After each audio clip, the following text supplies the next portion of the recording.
Harry's wife. I'm bigger than Gwyneth. As you know, Gwyneth Paltrow is in court at the moment, being sued on the basis that she injured a retired optometrist on the ski slope some years ago. That means that there's quite a lot of attention going towards Gwyneth Paltrow. Harry's wife doesn't like that. She thinks she should be Gwyneth Paltrow. She thinks that she should be beautiful, well-known, wealthy. Paltrow is rumoured to be worth somewhere in the region of $200 million or thereabouts, possibly more. And of course is now mainly known for her wellness brand, Goop, rather than appearing in films. Harry's wife used to be an actress and would compare herself to Paltrow, although Paltrow, of course, had won an Oscar and has been far better known and has far more films that have had greater recognition than Harry's wife will ever have. But that's not going to stop Harry's wife from believing that she's bigger than Paltrow. She believes that because her level of delusion is so complete. And as a consequence of there being media attention and social media attention focused upon Paltrow, this irks Harry's wife, which necessitates her to do something about it, and results in such nonsense as appears in the Express newspaper, with an article by Catherine McPhillips that tells us Harry's wife's reaction to being compared to Gwyneth Paltrow caught in resurfaced video. Ah, yes, another resurfaced video that just happens to have popped up, which enables, of course, Harry's wife to get some much-needed fuel by people supposedly reacting to it. It's billed as an exclusive. The way Harry's wife reacts to her work being compared to Gwyneth Paltrow's lifestyle brand Goop shows that the royal is able to skillfully hide when an interview question is not totally to her liking, a body language expert has told the Express.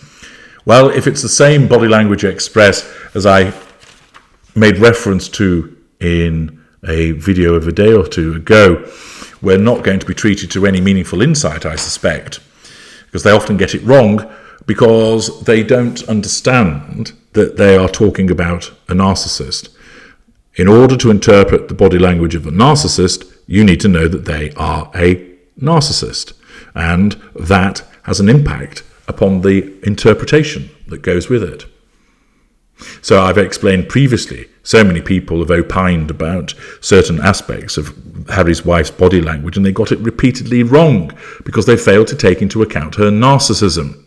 Her narcissism is the governing behaviour when it comes to her interactions with other people.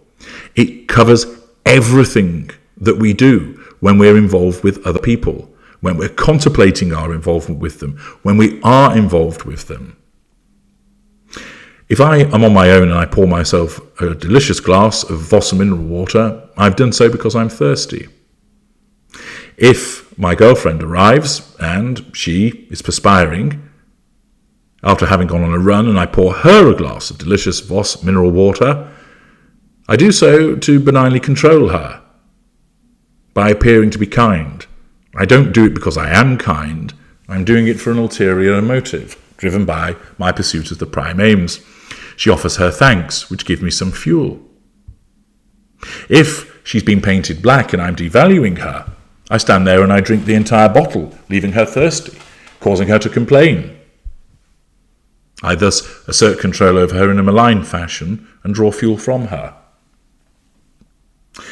It is important for you to all understand and recognize that a narcissist is always consciously, or more usually subconsciously, pursuing the prime aims when being involved with another person.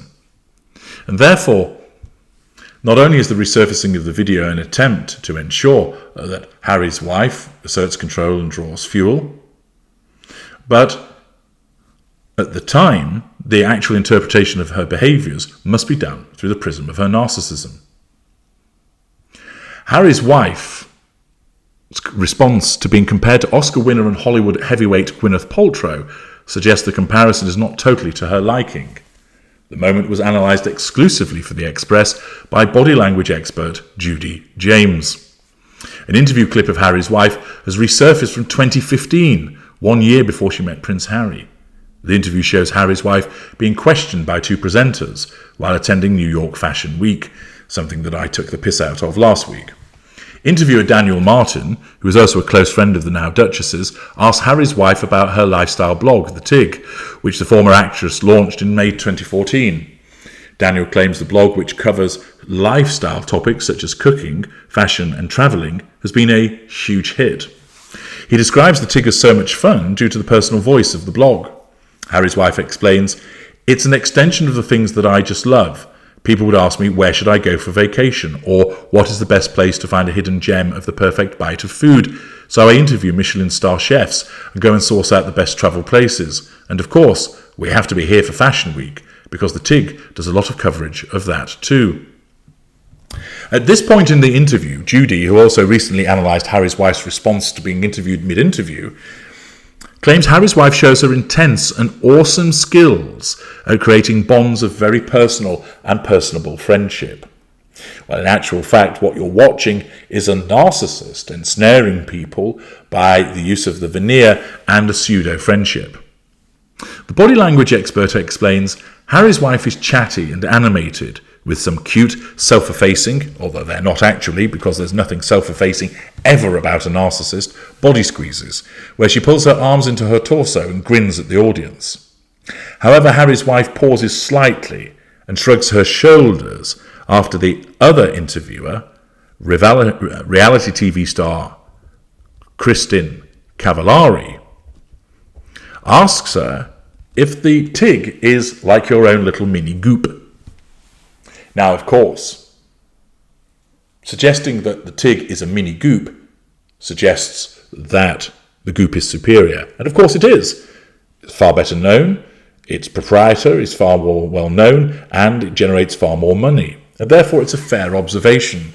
But that's not a good thing that should be suggested to a narcissist. To suggest that a narcissist is not as big, not as good, is inferior to something else, is a threat to control. And as a consequence of that question, that observation from Kristin Cavallari is a threat to control. And what then happens is that Harry's wife's fury would start to ignite. But of course, she can't leap across the interview and grab Kristin Cavallari by the hair and start punching her in the face, or start shouting and screaming at her, because that would damage the facade. And as this threat to control is manifested, the facade fights to stay intact. It manages it successfully, because the threat is not so great. But nevertheless, you see a moment of where Harry's wife pauses and gives a shrug, which shows her irritation at the question. She doesn't go into full meltdown, but nevertheless, rather than what the body language expert states, because she doesn't understand narcissism, you know that the question threatens her sense of control, her fury starts to rise, the facade keeps it in check, and we get a little bit of a glimpse of the irritation as a consequence of her shrugging her shoulders, because that is the reaction, being dismissive to the suggestion that hers is an inferior brand to that of Gwyneth Paltrow's. Because, of course, in the mind of Harry's wife, she is bigger, far bigger than Gwyneth Paltrow. I'm H.G. Tudor. Thank you for listening.